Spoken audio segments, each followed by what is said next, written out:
Maganda umaga, tanghali, hapon, gabi. Bigyan natin ng reading ang tinatawag na Pisces, okay? Yan. Sa mga natitirang araw ng 26 August to the 31 of August, okay?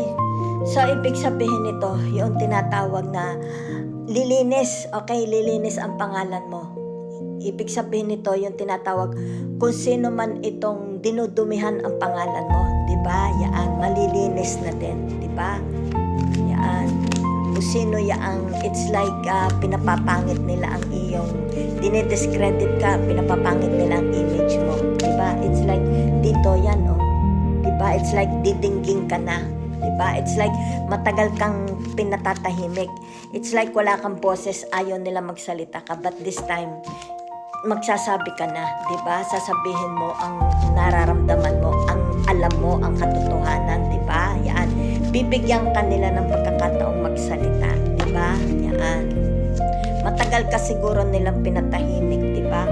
So, meron ditong tinatawag na humihingi, meron nalulunod, pero itong taong ito ini-ignore, diba? Yan. Ini-ignore niya ito, diba? Yan. Kumbaga dito siguro pagod na siya sa kasasalba, diba? Pagod na siya. Kung kaya dito, ibig sabihin nito yung tinatawag na ayaw na niya, diba? Ayaw na, it's like, ayaw ko na magsalba ng nalulunod, diba? Yan. Kasi siguro masyado na siyang nagamit din, di ba? Yan. So, ibig sabihin nito yung tinatawag kung ano man ito, di ba? Yan. Tinatawag na it's like walang kapahingahan ang kanyang pag-iisip, di ba? Palagi ang kanyang isip is tinatawag na yan, di ba?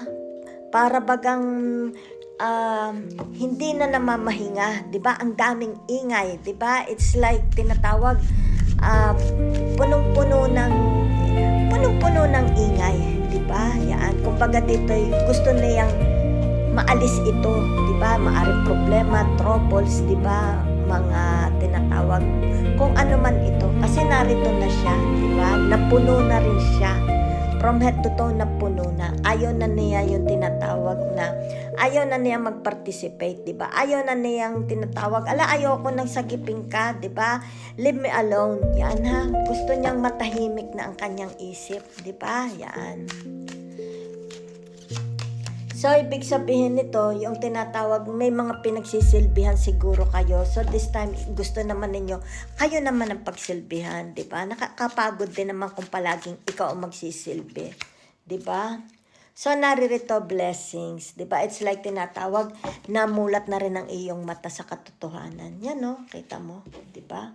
Namulat na yung mata mo sa katotohanan. Kung kaya dito, ibig sabihin nito, papalayain ka na, di ba? Yan. Kumbaga dito yung tinatawag na, it's like halimbawa, nakatali ka sa mga kapatid mo, nakatali ka sa asawa at mga anak mo, nakatali ka sa magulang mo, di ba? So, ibig sabihin nito, pagpapalaya, di ba? Yan. So, ibig sabihin nito, kung sino itong mga alagain ninyo, ibig sabihin yan, yung tinatawag, maaalis na rin sila sa inyo, di ba? It's like mababawasan, pwedeng mabawasan, di ba? Okay. So, ibig sabihin nito yung tinatawag na ayaw mo na, it's like masyado na mabigat sa dibdib mo, di ba? Yan, pinapakawalan mo na, di ba? It's like, pinapakawalan ko ng pag-ibig na ito, masyadong torture sa akin ang love romance na ito, masyadong torture sa akin ang trabahong ito, di ba? Masyadong torture sa akin ang asawa ko, masyadong torture sa akin ang mga friends ko, di ba? Something like that. Kung kaya dito pinakakawalan mo na, di ba? Yan, no? Kaya dito, ito yung tinatawag na gising ka na, di ba? Yan. So, maganda. So, ibig sabihin nito yung tinatawag na, ito yung tinatawag na another stage, di ba? Another pace, yan. Bagong mukha, yan. Bagong pagharap sa mundo, di ba? It's like, you want to be a pre-bird, di ba? Yan. Bagong ikaw, di ba? Yan. So, ibig sabihin nito, celebration. Di ba? Siguro matagal ka nang hindi nakapag-celebrate sa mga... Ito yung tinatawag na pagpapakawala sa sarili mo. Di ba? Yan. So, maaring sabihin na natin ito'y gusto mong mag-celebrate, halimbawa, disco-disco, go out with your friends, di ba? Yan.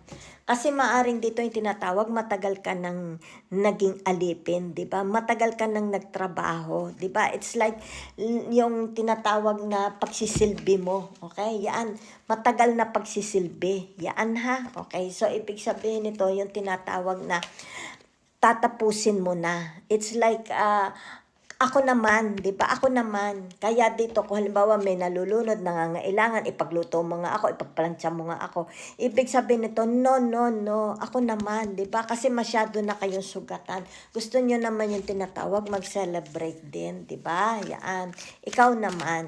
Yan ha. So, maganda. So, meron ditong tinatawag na sugatang-sugatan ang puso, di ba? It's like inabando na siya, di ba? It's like left alone in the cold. Sugatang-sugatan ang puso niya, di ba? Yan. Kung bagan dito yung tinatawag, hindi na niya kayang mabuhay, parang ayaw na niyang mabuhay, di ba? Yan. So, meron ditong tinatawag, ipinipikit na niya yung mata niya, di ba? It's like, ano na siya, fed up na, di ba? I've had enough, ayoko na, di ba?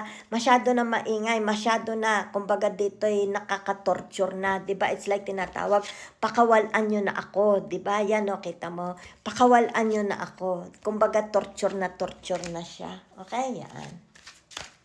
So, meron ditong tinatawag na hindi ka nag-iisa, okay? It's like sa iyong laban sa mundo, meron kang tinatawag na, it's like itong taong ito'y nagmamahal sa'yo. Maybe your father, your mother, your uncle, your siblings, di ba? Maaring your friend, di ba? So, ibig sabihin nito, yung tinatawag na susuportahan ka nila, di ba? It's like they believe in you, di ba? It's like tinatawag na, sila lang ang naniniwala sa iyo, 'di ba? So ibig sabihin nito yung tinatawag, hindi ka niya pababayaan, 'di ba? Yan, siya lang nagmamahal sa iyo. It's like siya lang ang, kung halimbawa ikaw ay nasa korte, 'di ba? Ipaglalaban ka niya, 'di ba? It's like tinatawag, ako ang kanyang abogado, 'di ba? Ako ang kanyang tagapagligtas, 'di ba? Hindi ka nag-iisa, okay? Sa laban mo sa buhay mo, hindi ka nag-iisa, okay? So, kung sino man ito, meron ditong tinatawag nga, it's like napaka mapagbigay ng taong ito, 'di ba? It's like charity ha. Baka magcha-charity kayo, 'di ba? Yan. Baka ang anak nyo bibigyan kayo ng pera, 'di ba? O kayo magbibigay kayo ng charity, 'di ba? So, ibig sabihin nito yung tinatawag, ano ang kulang sa kanila na na-miss, maari sabihin na nating yung tinatawag na wala silang, sabihin na natin, di ba? Yan, maaring na-miss nila ang mga friends nila, na-miss nila ang tinatawag na buhay na maayos, di ba? Marangya. Pero it's more, meron ditong tinatawag na meron silang kulang sa buhay nila, maaring pera, di ba? Yan. Baka wala silang pera. Kailangan nila ng pera, di ba? So, naririto ang tinatawag, meron pong darating ha, meron darating. It's like, gusto nilang makipag-usap sa inyo, di ba? Maaring makikipag-areglo, makikipagbate, di ba? Kung ano man po ang kanilang intensyon, meron pupunta sa inyo ha, yan. Ito po lang ang nakikita ko ha. Kasi itong taong ito is tinatawag sawing-sawi, di ba? It's like hindi siya masyado siyang nasugatan, di ba? So, whatever happens between you and them, ibig sabihin nito gusto nilang makipag-usap sa inyo. Okay? Thank you very much.